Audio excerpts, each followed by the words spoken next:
হযরত শাহজালাল আন্তর্জাতিক বিমানবন্দরে ট্রলি সংকট এখন চরম পর্যায়ে। প্রতিদিন প্রায় ২৫,০০০ যাত্রী এই বিমানবন্দর ব্যবহার করলেও যাত্রী সেবায় থাকা ট্রলির সংখ্যা মাত্র ৩,৬০০।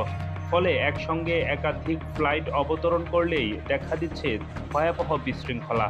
এতে ঘটছে ধাক্কাধাক্কি ও হাতাহাতির মতো ঘটনা।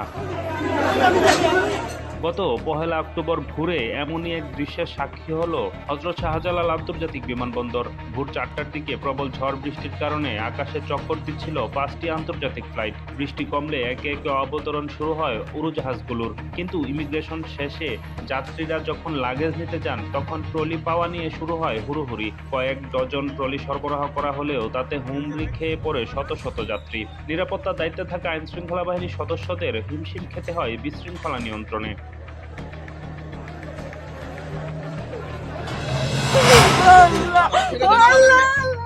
সংযুক্ত আরব আমিরাতে কারাবন্দী অবস্থায় মৃত্যু হওয়া আব্দুল হামিদের মরদেহ দেশে আনা হয়েছে।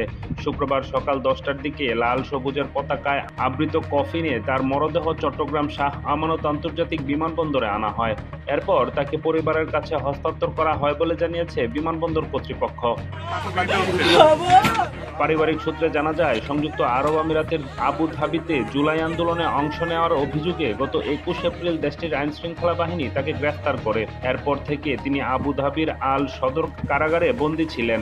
কারাগারে থাকাকালীন আব্দুল হামিদ পরিবারের সঙ্গে মাত্র ২ বার যোগাযোগ করেছিলেন বলে তার স্ত্রী কোহিনুর আক্তার জানিয়েছেন। এখন তো উনি মারা গেছে, আর কিছু করেন নাই, উনি শহীদ হয়ে গেছে। এখন আমার সরকারের কাছে আমাদের একটাই দাবি, আমাদেরকে কোনো কিছু করার কারণ আমাদের সবগুলো ছোট ছোট বাচ্চা, আমার যে বড় বাচ্চা, উনি ওনাকে সরকারিভাবে যে কোনো একটা চাকরি দিলে আমরা চলতে পারবো। উনি তো চলে গেছে, আমাদের এখন আর কিচ্ছু নেই, আমরা নিঃস্ব। ওমানের দুকুম সিদ্রা এলাকায় ভয়াবহ সড়ক দুর্ঘটনায় নিহত হয়েছে ৭ বাংলাদেশি। তাদের সবার বাড়ি চট্টগ্রামের সন্দ্বীপ উপজেলার সারিকাইত ইউনিয়নে। দুর্ঘটনার খবর ছড়িয়ে পড়তেই সন্দ্বীপ উপজেলার বিভিন্ন গ্রামে শোকের ছায়া নেমে আসে। স্বজনদের কান্নায় ভারী হয়ে ওঠে আকাশ বাতাস। প্রতিটি বাড়িতে চলছে হৃদয় বিদারক দৃশ্য। শর্টকাট দেশে পাঠাইছে, এইটা চাই বাংলাদেশে এম্বাসি জন্য এই কাজটা করে। যে বাংলাদেশ এম্বাসি তো খুব শর্টকাটের ভিতরে আবার বাইশ লাস্টটা তো আমাদের কাছে দেয়, বাইতে তো পাবো না, লাস্টটা তো অন্তত আমরা একটু দেখি সবাই। আমাদের এটাই শুধু দাবি এটাই শুধু এটাই, আমরা যেহেতু আমার বাড়ি লাস্টটা যেহেতু আমরা এই শর্টকাটের ভিতরে পাই, আমরা এটাই চাই আপনাদের কাছে। আপনাদের মাধ্যমে আমাদের বর্তমান প্রধান উপদেষ্টা যিনি আছে ডাক্তার ইউনূস, ওনার কাছে যেহেতু পৌঁছে আমার বাড়ি লাস্টটা যেহেতু শর্টকাটের ভিতরে আমরা পাই।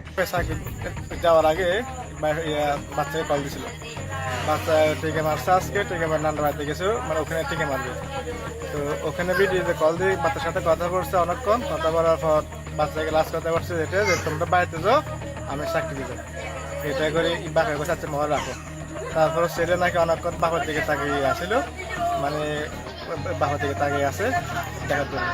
তো লাস্টে করকে কেটে দিই, বাবা চাকরিতে গেছে, ছেলে বাড়িতে আসছে।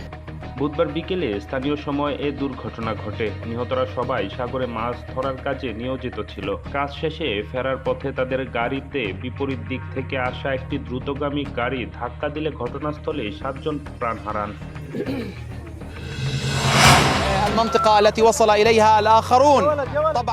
ফিলিস্তিনের অবরুদ্ধ গাজা উপত্যকায় দখলদার ইসরায়েল ও ফিলিস্তিনি সশস্ত্র গোষ্ঠী হামাসের মধ্যে যুদ্ধবিরতি কার্যকর হয়েছে।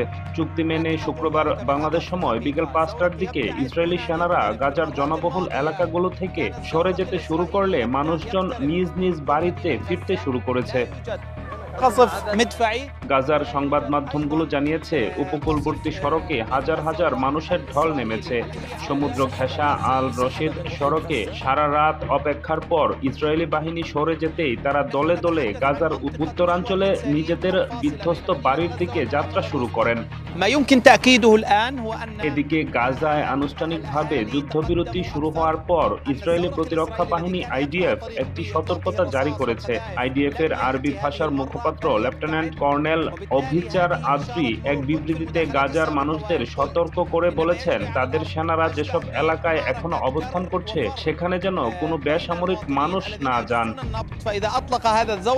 টাইমস অফ ইসরায়েলের সূত্রে জানা যায়, গাজার জনবহুল এলাকা থেকে সেনা সরানো হলেও উপত্যকাটিতে 53% এলাকা এখনো ইসরায়েলি সেনাদের নিয়ন্ত্রণে রয়েছে। এর মধ্যে রয়েছে গাজা ও ইসরায়েল সীমান্তের তৈরি করা বাফার জোন, যেখানে অসংখ্য ঘরবাড়ি ধসিয়ে দেওয়া হয়েছে। لا توجد مدفعية إسرائيلية تتدخل أيضا